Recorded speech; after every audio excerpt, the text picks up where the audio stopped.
এক সপ্তাহ পর সড়কে ফিরল ট্রাফিক পুলিশ।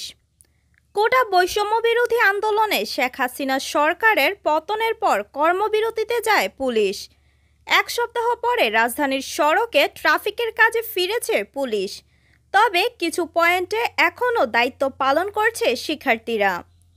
সোমবার 12 আগস্ট সকাল থেকে দেখা যায় রাজধানীর আগারগাঁও, পল্টন, মতিঝিল, গুলিস্তান, খামারবাড়ি, ফার্মগেট, কারওয়ান বাজার, শাহবাগ সহ গুরুত্বপূর্ণ পয়েন্টে ট্রাফিকের দায়িত্ব পালন করছে পুলিশ।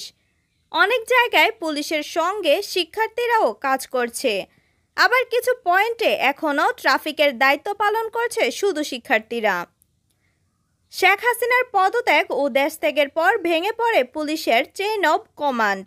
সারা দেশে বিভিন্ন থানায় হামলা হয়, সেই সঙ্গে পুলিশ সদস্যদের মারধর ও হত্যার ঘটনা ঘটে।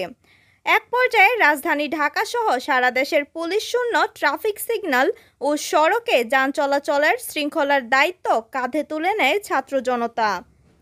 এদিকে ঢাকাসহ সারা দেশের থানাগুলো চালুর চেষ্টা করছে স্বরাষ্ট্র মন্ত্রণালয় ও পুলিশ সদর দপ্তর।